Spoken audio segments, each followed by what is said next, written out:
going to hand it over to Mirza Hanzar. He'll just take a minute or so to talk about kind of the logistics for today's meeting, and then we'll get it over to our presenters. So thank you again. Welcome, everyone. We're really excited to be able to offer this webinar series, and we're fortunate enough to have two great presenters today, Julie Klaus, who's the District Director with Small Business Administration, and Dennis King, Director of SBDC Hispanic Satellite Silicon Valley and Hispanic Chambers of Commerce Silicon Valley. We're actually going to be getting it started with Julie, who's going to go ahead and give us a great overview of some of the great resources that are out there for you all. Julie's going to go ahead and get her PowerPoint up right now, and we'll be started in just a second.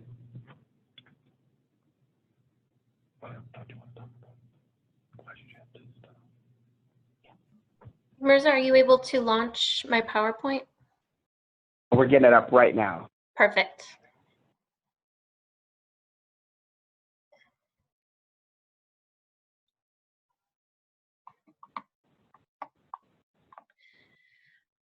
Okay. Really quick, before Julie gets started, I just want to go over a couple of quick things with you all. So questions will be addressed after the presentation, and participants can ask questions via chat. We're going to try to address as many as we can towards the end. If there's some really important ones that we might have to take offline, we'll be able to do that after the fact, and I'll definitely be following up with everybody. If you need to leave and have questions, please email us at COVID-19sjbusiness@sanjoseca.gov. Again, everybody's going to be able to view this. We'll have a link to the recording itself if you ever have to go back or share with other colleagues. All right, we'll go ahead and hand it off to Julie.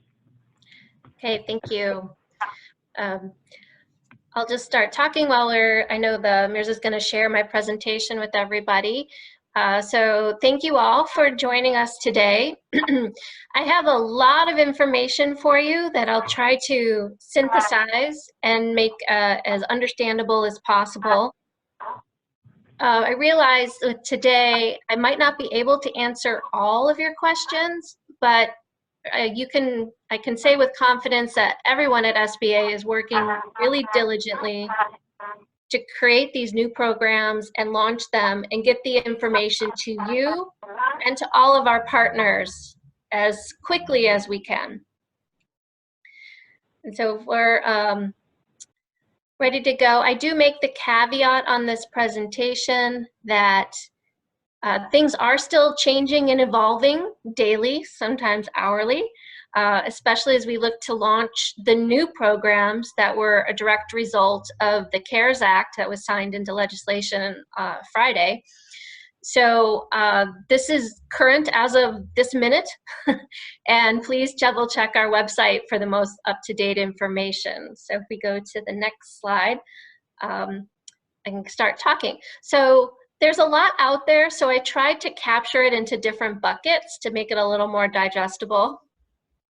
So the first bucket I want to talk about of programs is what I'm calling either debt deferment or relief programs. So if you were somebody who has an existing disaster loan from SBA, maybe you were a victim of one of the wildfires in the last few years or some of the flooding or other natural phenomena that has occurred in the last couple of years. If you have an existing disaster loan, those payments are automatically being deferred through December 31st of this year. So there's nothing that you need to do. The agency has already gone ahead and done that. Similarly, if you have existing 7A, 504, or a microloan through an SBA approved microlender, you have an option. There is a mechanism for them to defer some of your payments as well. And if that's something you'd like to take advantage of, I encourage you to talk to your lender, the lender who gave you the loan, and they will go through the process that they need to in order to defer your payments. Payments can, depending on the program, can be anywhere from 60 days up to 6 months. The SBA Debt Relief Program is something that's new. This is part of the CARES Act. What this program allows is for SBA to pay the principal and interest on any current 7A loans or new 7A loans that might be issued between now and September 27th. This program is, like I said, a new tool, and it's going to be something that the banks will need to tap into. So if you have an existing 7A loan, I encourage you to speak with your lender and ask them if you'd like to participate in this SBA debt relief program. I will put the caveat out there, because this is brand new and we are messaging our bank partners as fast as we can, but we might not have reached everybody yet. So if the lender looks at you strangely when you make this request, please feel free to refer them to me and my team in the district office, SBA district office, and we can confirm for them and show them the guidance to the lenders that enables them to do this. There's another tool that's already available as well, and this is called our Express Bridge Loan. This is part of our 7A family of lending products. So if you're at all familiar with how SBA's government guaranteed loan program works, this is one of those programs. It is available through certain banks. They're called express lenders, and we can give you the list of who those banks are. They can provide a loan using some streamlined processing and paperwork up to $25,000. And the purpose of this program is to be able to get money out onto the street faster. It's like gap funding. So hopefully the banks that are participating can go in, make a loan to you relatively quickly, and you can use that $25,000 as kind of gap funding until potentially other sources of funding become available to you. And so with that, I'll move on to the Paycheck Protection Program and the Economic Injury Disaster Loan Program, which I think are the two products everybody is most interested in. So I will start with the Paycheck Protection Program. Is officially going to be launched tomorrow, Friday. And this is a program that is a government guaranteed loan program. So the program will be available through commercial lenders. Any SBA lender is authorized to participate. They don't have to, but they are already authorized to participate if they should do so or desire to do so. And there are additional lenders who may be coming on board to also offer this program.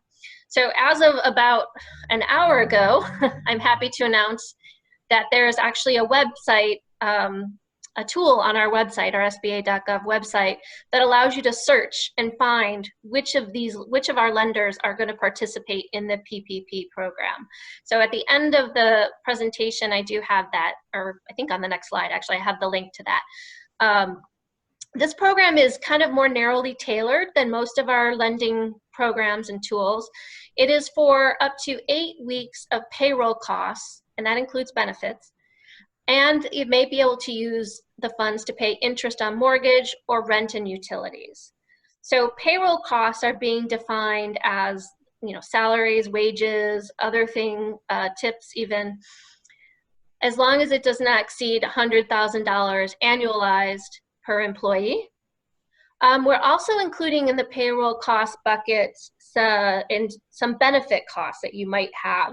Perhaps you offer vacation, sick leave, medical benefits, insurance, retirement benefits. Any of those associated costs can also be rolled into this under payroll costs, as can state and local taxes that are assessed on compensation. So the whole goal of this program is to help the small businesses keep their employees on the payroll, or perhaps rehire them quickly if they have to lay off or furlough some of their employees during this time. This loan can be forgiven if it is used for the payroll expenses, and not more than 25% of the overall costs can be used for the mortgage interest or the rent and utilities. So it's that 8 weeks of payroll costs can be forgiven if you use the money for this purpose and retain and or hire back your employees. This program also has a retroactive aspect to it, so we can look back to February 15th, and it goes through June 30th. Can the next slide, please? So here I talk just a few of the details about the program. It is available to small businesses and nonprofits, so long as the nonprofit is organized as a 501c3 or some of the veteran organizations, which I believe are 501c19s. It doesn't matter if you're structured as a sole proprietor or a C Corp or anything in between, just so long as you are a small business by SBA size standards. And for most people, that's usually not an issue. Our size standards tend to be quite generous. Most people are small businesses. The maximum loan size under this program is $10 million. The interest rate, and I put subject to change because until it's officially launched tomorrow, the interest rate hasn't, been, I'll say, locked in yet. And right now, it's we're thinking it's going to be 1%. The term is 2 years. Again, these payments can be deferred for 6 months.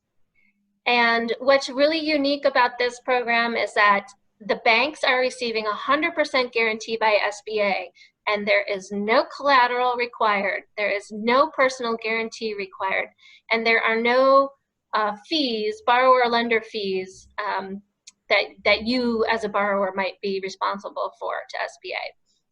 And then I did put the link in here to the new tool that's available on our website where you just type in your zip code and it'll tell you the closest lenders to you that are participating in the PPP program.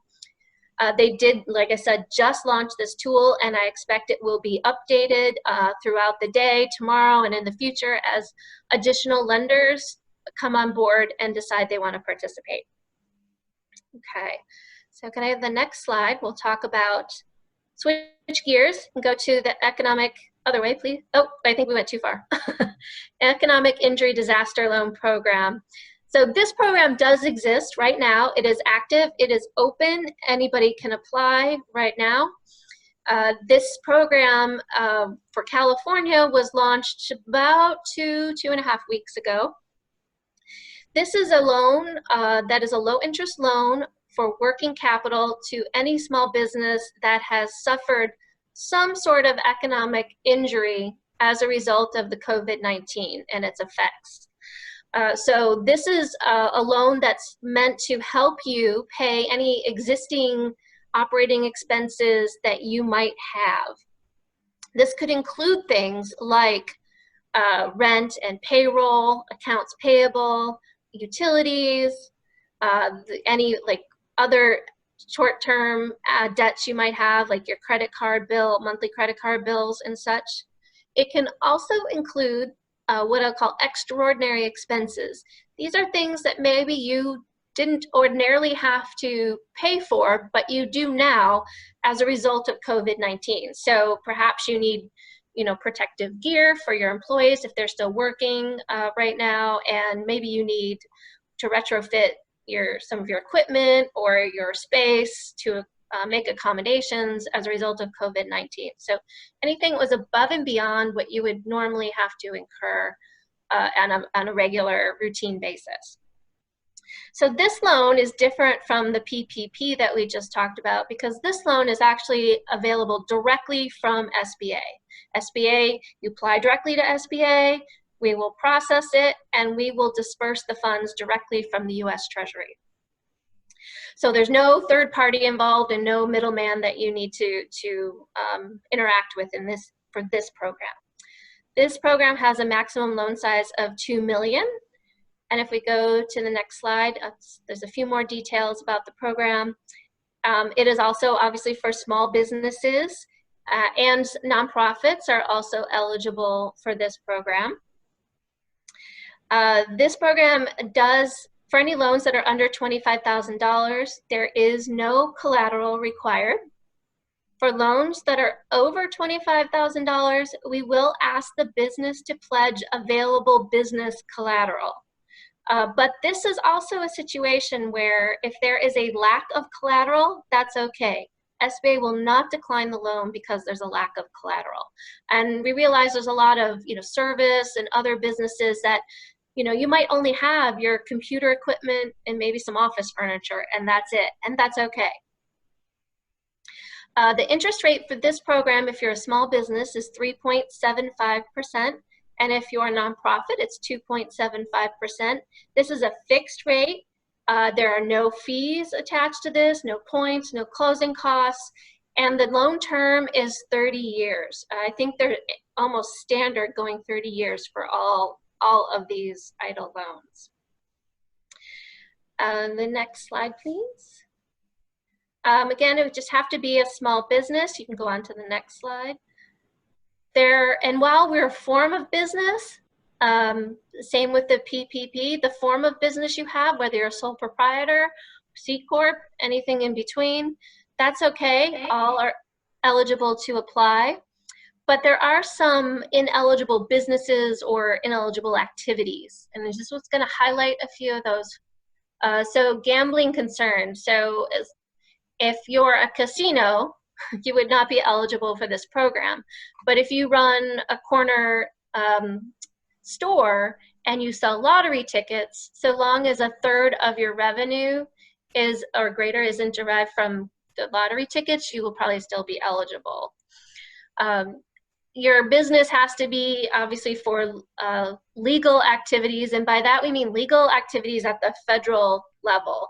So I do want to note for any cannabis businesses that because cannabis is not legal at the federal level, we unfortunately cannot use this program to support cannabis businesses. But I know there's programs from the state of California and others that you can tap into, and we're happy to connect you to those resources. Likewise, the other one that's a little bit confusing for people is the farms. So if your business entails you growing something or raising something, and that's all you do, may not be eligible. I would definitely ask us for more information. But if you're an agricultural co-op, aquaculture, or a nursery, you are eligible. And then no other state government, lobbying activities, those kinds of things. If you are the owner of the business and you're delinquent on your federal taxes or child support obligations, that will also be a red flag for us and might render you ineligible. Next slide, please. So this process is 100% online right now. And if you looked at the application last week, and didn't apply maybe for whatever reason, I encourage you to take a look at it this week. As of Monday is a different application. It is a different tool. It is much more streamlined, and it also incorporates our new provision, complements of the CARE Act also. We now, as part of this program, are able to advance up to $10,000 to applicants, and we're able to do this in a matter of days. The target is 3 days. So through this application, you can see a little bit of a screenshot of the front page of the application. You can apply for both the EIDL advance of up to $10,000 and the regular program, all in one application. When you go through it, I have a couple screenshots that I'll show you in just a second, but when you go through it, at the very end of the online application, there'll be a big box that says, would you like the 10,000, be considered for the 10,000 EIDL advance? So if you check that box, that's how we'll know that you want to be considered for both products, both programs, I should say. So this loan is, again, like I said, 100% through SBA. You will see when you go through the online application that it will ask you for an email address. Please use an email address that you check frequently, because that's going to be how we communicate with you. We at SBA are also trying to practice the shelter in place and the social distancing practices that everyone is being asked to do. So that's why we are going to offer this program 100% virtually. You will not have to make a trip into the SBA district office or anywhere else for that matter. You'll be able to do this all online, and we'll communicate back with you via phone and email. The repayment for this program can also be deferred, and right now the deferments are about 12 months. So if you were to apply today and get your money to help you help support your working capital needs, you will have 12 months before you need to start repaying on this loan. Next slide, please, will show us some of the screenshots. Yes, so when you start the application, the first thing they'll ask you to do is to look at your eligibility. And so this is the first set of questions is just pick one. It's to verify you are a small business or a nonprofit that's eligible. And then the second bucket that's below it, or box that's below it, next slide please, is going to be your verification that you are not engaged in any of the ineligible businesses or ineligible activities. Once you certify that that is correct, you are not engaged in those activities, you'll be able to continue. And the next slide will show you the first part of the application, which is just going to ask you some basic information about you and the business. And then, as you can see from the top, there's this nice little workflow. It'll just guide you right through all the questions. I do want to just a tip to point out to people. So as you can see from this slide, like the first question is the business name, and there's that little red bar. As soon as you answer that, the bar should flip to green. And so as you go down the page, everything that's required of you to be answered will have a red mark or red bar, and that should flip to green is when you complete that section. So if you get to the bottom of the page and you hit next to go on to the next page and it doesn't advance, that probably means you missed one of the questions. So I would go back and double check and make sure all those red bars have flipped over to green so that you can advance. And the next slide, please. So just want to the last two slides here are going to be points of contact and information. Just want to remind everybody that SBA, we are still open for business, even though we are working with everybody by phone and email these days. The best way to reach our district office in San Francisco is through our general mailbox, which is sfomail@sba.gov. And we have Dennis coming up next, but I just wanted to point out that our resource partners are also still open and ready to help you with their free business advising services. And we'll let Dennis talk more about that. The other thing I wanted to point out for people is we do have an district office newsletter, and you can just subscribe for that on our website by just submitting your email address. And the reason you may want to do that is because that way we can push information to you. As there's so much going on out there, this is a good way for us to just push you the latest updates and latest information so you don't have to go searching around and digging for that. And then the very last slide is just another set of links and information that you might be interested in. So if we go one more, the very last one, there we go. This is just the links to some of the things we've talked about. When it comes to the disaster program, the economic injury program, we also have a customer service line that you can see there, the 1-800 number, or they're available through email. We have just increased the number of customer service reps by, I think, more than tenfold. So hopefully people are getting through much quicker, much easier, and getting their questions addressed that way as well. Also included some links to the information that we do have on the Paycheck Protection Plan. Oops, sorry, that should say program. And those are the pages to consult for the latest updates. I know that's actually being updated right now as I'm giving you this presentation. And then the ways to reach us in the San Francisco office. So I will now turn over to Dennis. Thank you. Thank you so much, Julie. Really appreciate it.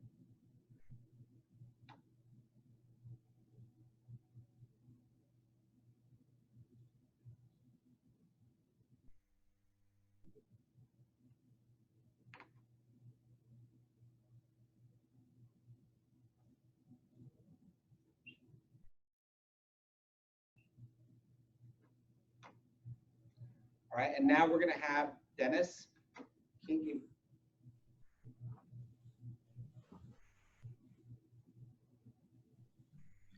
The joys of technology. Can you hear me? Yes. Good. Thank you, Julie.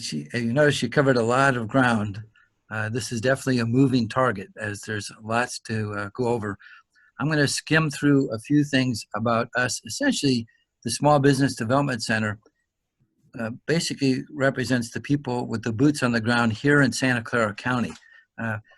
Us and SCORE are the basic representatives of SBDs, of the Small Business Administration, serving businesses here in Santa Clara County.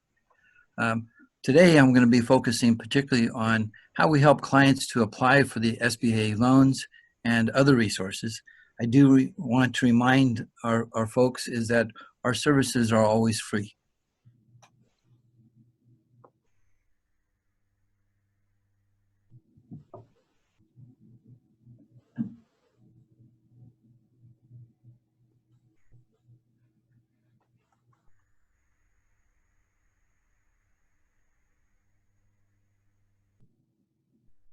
The joy of our technology is trying to get this to work. So, okay, basically the Small Business Development Centers are the largest federal program under the Small Business Administration to help start and grow small businesses. We usually provide our services through workshops and one-on-one advising, particularly when they're looking for access to capital. We emphasize our one-on-one advising. We do other things as well, such as these webinars, our magazine, other publications, and certainly we work through a wide variety of partners. Our main local partner is the County of Santa Clara. And so we've been very blessed to have them as a backup. And through them, we also work with a wide variety of other partners, such as Business Owner Space, SCORE, Chambers of Commerce, Small Business Majority, and a wide variety of other partners. Again, we try to leverage our resources with theirs for maximum effect. The basic message that we'd like to get across about what we do is about access. We provide access to information and resources to help folks here in Santa Clara County sustain and grow their businesses. This is our best doorway. That's our website for our Silicon Valley Small Business Development Center. If people were to take advantage of that, they'll see that it's updated almost daily now in terms of the wide variety of information about the federal programs and other resources for businesses to take advantage of. So if they were to get on the website, they would take a look at, this would be the entrance. What I would point out, the little red button that says apply now, is that we would ask people to sign up to be an SBDC client. Again, there's no charge for our services, but allows us to be able to send through our newsletters as well as other information to people on a regular basis about resources that they can be able to utilize. We do have a magazine. The website that's posted here allows you to look at the virtual copy of the magazine as we identify a number of other resources, again, to help people get established in their business and to work with the various cities of our county to be able to manage their business. We have some 40 business advisors, 20 of whom we've been calling our Corona team, who've been particularly focused on helping people walk through the steps for the SBA loans that we were just discussing. Our business advisors are conversant in many languages, not just English and Spanish, Vietnamese, Chinese, Portuguese, and other languages, most of whom own their own business or they had to own their own business, so they come to provide advice from their real-world practical experience. I can speak quite a bit about them. What you'll discover is that they have a great passion for serving the community, but it's really based on a practical, real-world experience of having their own business itself. Of the many areas that we work in, access to capital has probably been our primary one, and we've been doing that locally in Santa Clara County since 2011. We work with many banks, many credit unions, alternative lenders, and other funding sources.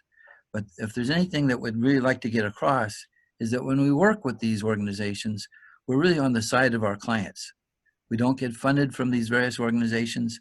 We support our clients. And through that, over the years, we've been helping them to package their loan requests, just as we can help them through the processes that we're going through right now. So if people do have questions, certainly we encourage them to apply directly, especially for the economic injury disaster loan. And of course, starting tomorrow, the payroll protection program. But if they do have issues or questions about that, we'd certainly be happy to walk people through that. We'd like to encourage you to please sign up on our website. I won't go through all the details. Julie did a wonderful job of covering this, but on our website, there'll be additional information that describes these two programs as well as other programs. I do want to offer a word of caution, and that is what we say today might be different tomorrow. What we learned yesterday, we're finding out that on a day-by-day basis that there are changes. And whether it's on new rules and regulations, certainly what we've experienced is that the rules that applied for the economic injury disaster loan 2 weeks ago have gotten relaxed. So it's been much more open.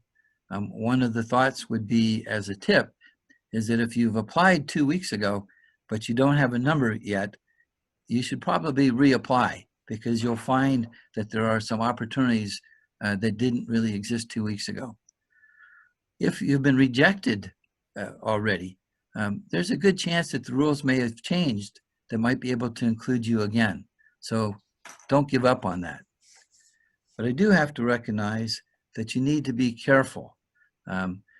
One of the SBA directors a few days ago mentioned that there was some 400 websites that popped up last week alone that purported to be experts on the coronavirus. You know, in this day and age of cybersecurity issues, you need to be very, very careful who you give your information to.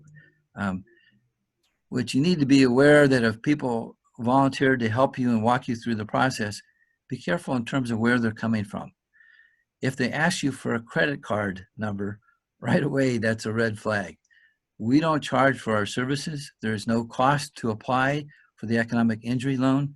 If people are asking you for money, I would be extraordinarily cautious because you really don't need to do that. Now, there are legitimate advisors out there that can charge you. Julie could probably point out that federal government recognizes that the charges may be acceptable up to about $2,500. But the real question for a business person is, why do you have to pay anybody for anything when people can walk you through the service either from SBA's financial people or us for free? So that's really your choice. But I would say certainly you need to be cautious, because in this time of great change, there's a lot of confusion. And so you need to be very careful in terms of who you're sharing your information to. Because of that change, SBA wasn't really prepared for the onslaught of the numbers that we've been seeing, and same thing with the SBDC. So we are rapidly adding to our capacity to be able to meet your needs.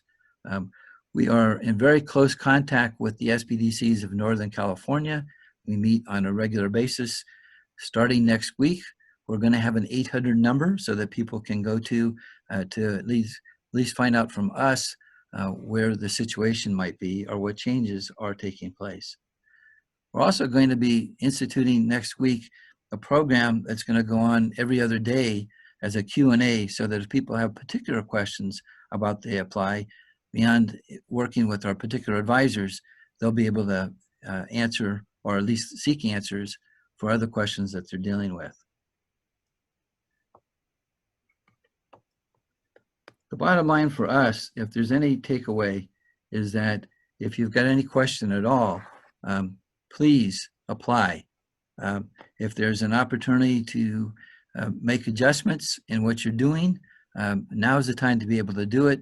Certainly we can walk you through that particular process. If there's a general description that I heard of what we're facing, particularly with the federal funds, there seems to be at least 3 levels of activities. So the first level is whether you're going to be eligible, whether your business would be. In our particular case, we particularly focus on businesses here in Santa Clara County. Now, if your business is based elsewhere in California or elsewhere in the United States, we can certainly direct you to an appropriate local SBDC. If it's based outside of the United States, it probably doesn't qualify. So we're really particularly looking at job creation, job maintenance here in the United States. The second big question beyond the question of eligibility is, of course, loss.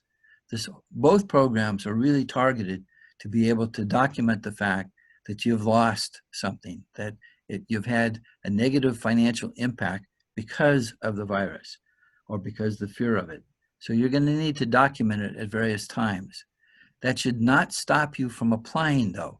So again, our number one suggestion is please apply, and SBA will get back to you if you need more information.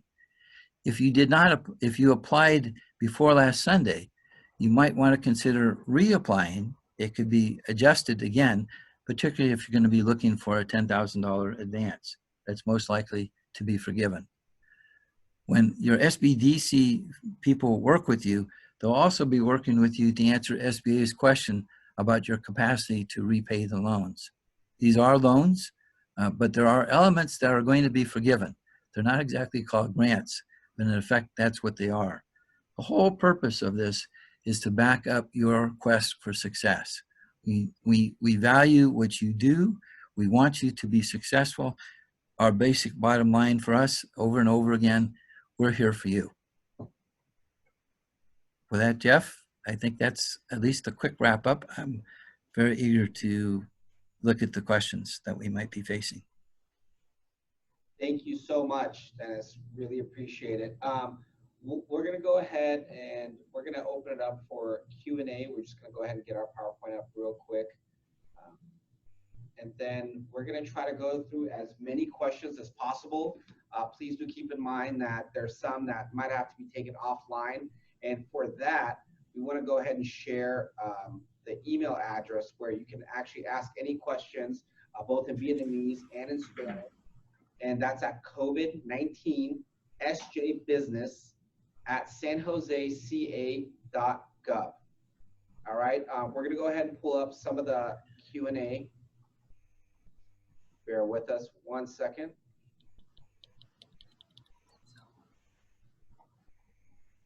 And I'm happy to announce that as we've been on this webinar, SBA's rules for PPP have just been launched. So 31 pages, so I don't think I can digest it in time to respond to all the questions on this call, but do know now that we have some additional information and it's also up on our website. So good news. All right, that's great news, Julie. Thank you. All right, bear with us 1 second, please.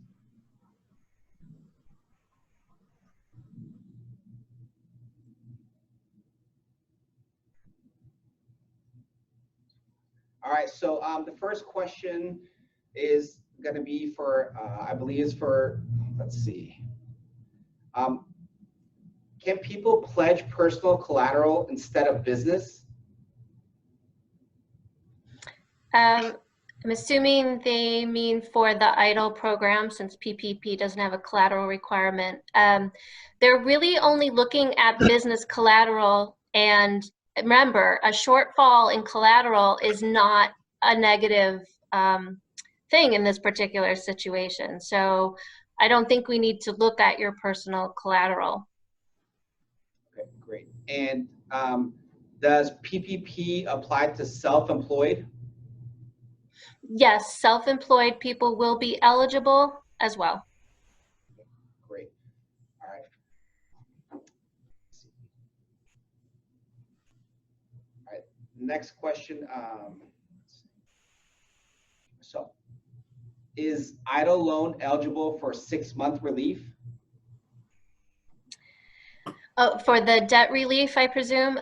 No, the debt relief program is for existing 7A loans or any new 7A loans that you might want to take out between now and September. The Economic Injury Disaster Program is a separate program. It's not associated with our 7A program because it's a direct loan from SBA. We will defer your payments for 12 months. But there is no debt relief, or if you will, under the EIDL program. Okay, great. And what about process serving, court running, etc., small businesses?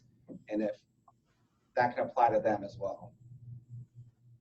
I'm sorry, can you repeat that? Process? Process serving, court running, and other small businesses in that nature, do they qualify?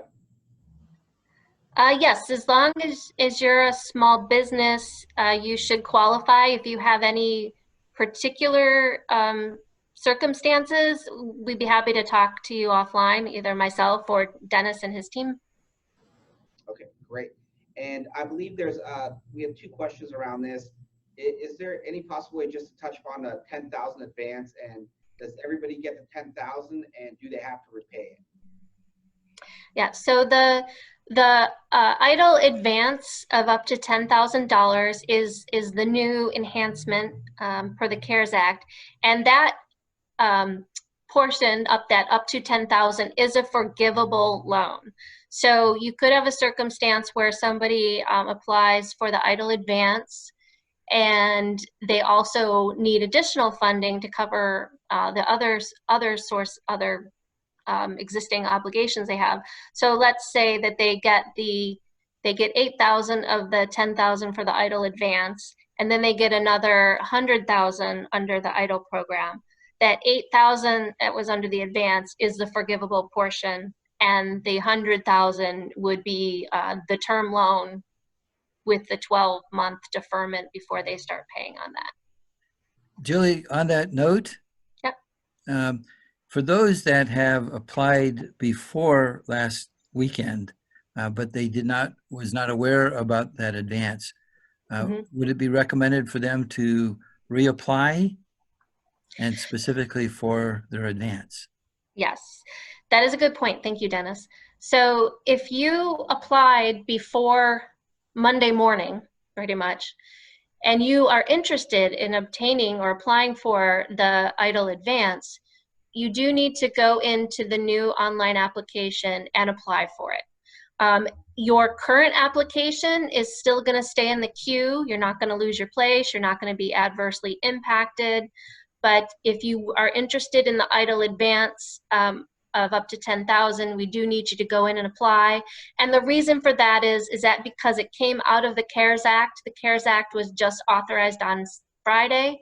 So it unfortunately was not even an available option prior to the CARES Act passage. So I apologize for the extra work, but if you are interested in that program, yes, please go back in to the new app. It'll take you less than 30 minutes to fill out, and you should get an response right away from SBA that tells you it was submitted. Great, thank you. And we have somebody who is asking, they started a business back in January, and now they have some employees that have applied for partial unemployment.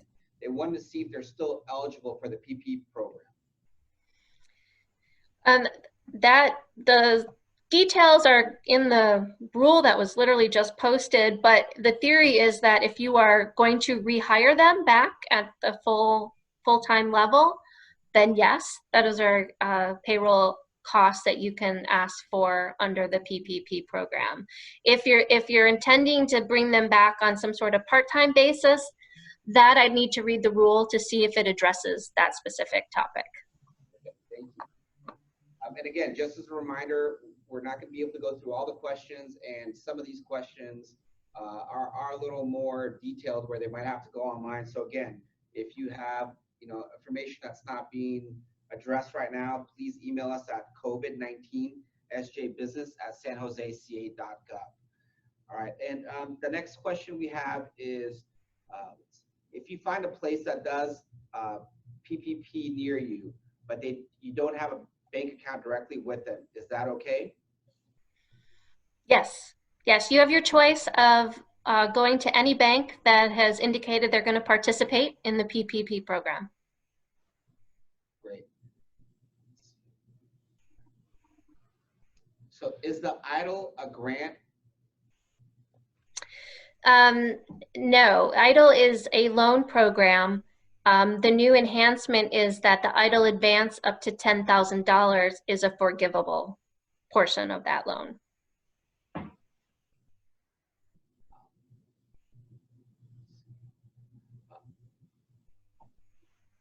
regarding the SBA loan, what is the purpose of having an interest rate if it is forgiven? Are you asking, I'm presuming they're asking about the PPP program. Under PPP, you have to, look at your specific situation and run the numbers, because there could be a situation where not all of that loan is forgiven, depending on how the applicant's numbers look and how they intend to use the funds. So remember, it's 8 weeks, up to 8 weeks of payroll costs, and at no more than 25% of that total can go to the mortgage, interest, rent, and utilities. So I don't have a good hypothetical in my head at the moment, but there could be a scenario where there is still monies that are borrowed for those purposes, but they don't fit the criteria for the forgiveness part. So if that makes any sense. If I can add, Yeah. on the economic injury loan, obviously we're talking about if the advance gets forgiven, that's still not true for the rest of the loan. And so the Right. interest rate then applies to what has not been forgiven.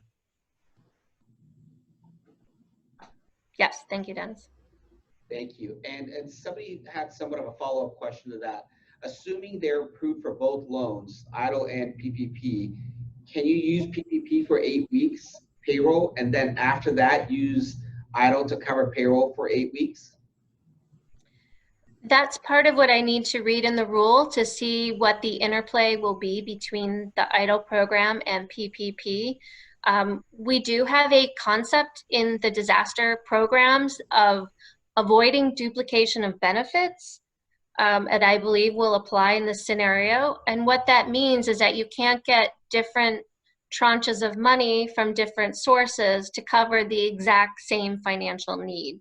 So again, if you can bear with me to read through the new rule that just came out, hopefully that should address that question with more specificity, and we can provide better guidance later. The way we've been approaching that, we've been calling that mix and match. Okay.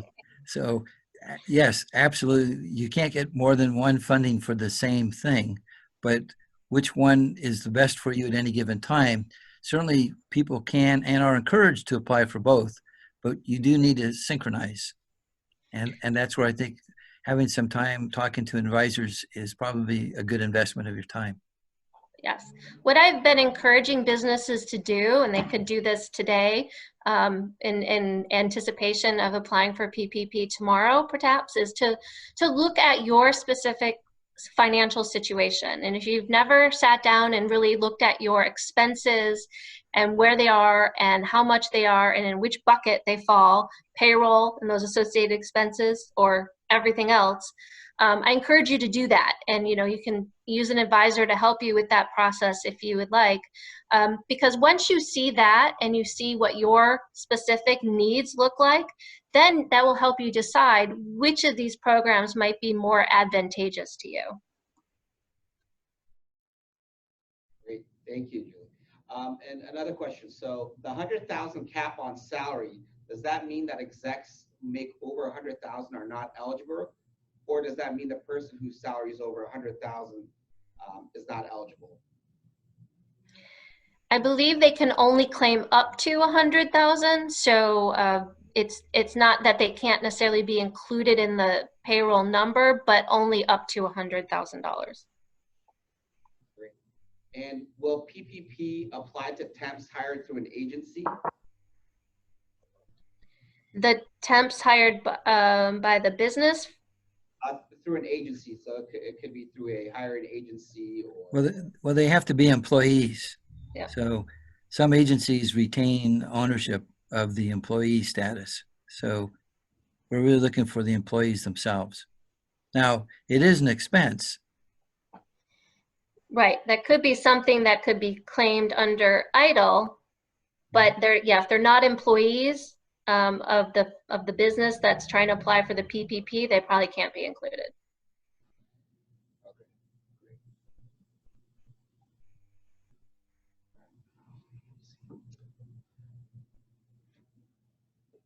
So with the uncertainty of future business, if their business is okay now, can they still apply for this in case their business slows down? For EIDL, you have to demonstrate that you've had some sort of economic injury.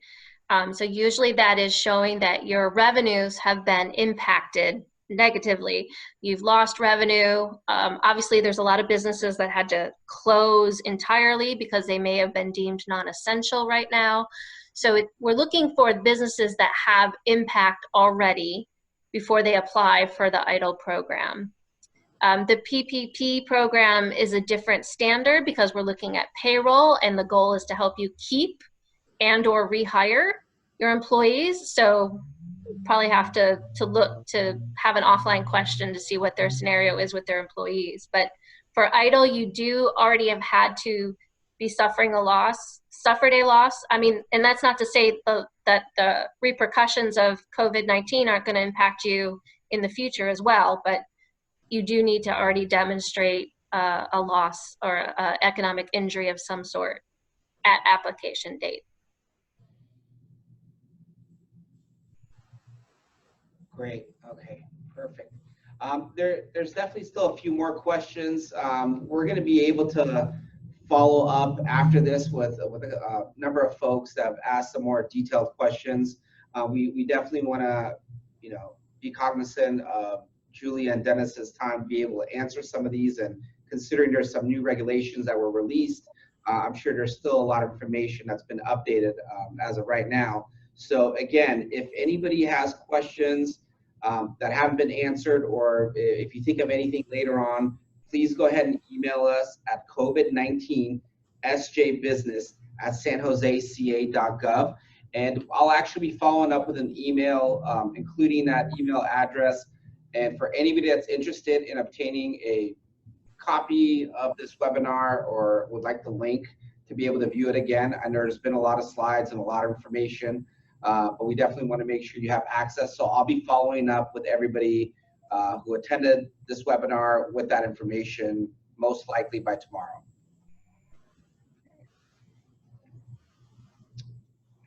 All right, well, I want to thank Julie and Dennis again. Thank you so much for being able to take the time to give this great presentation and allow us to hear about those resources that are out there. And hopefully we'll be able to include more information as it gets updated in the near future. Thank you. Appreciate the chance to talk to everyone today. Good luck to everybody. Remember, we're here for you. Good. Thank you. Thank you, everybody. Have a great day. Thanks.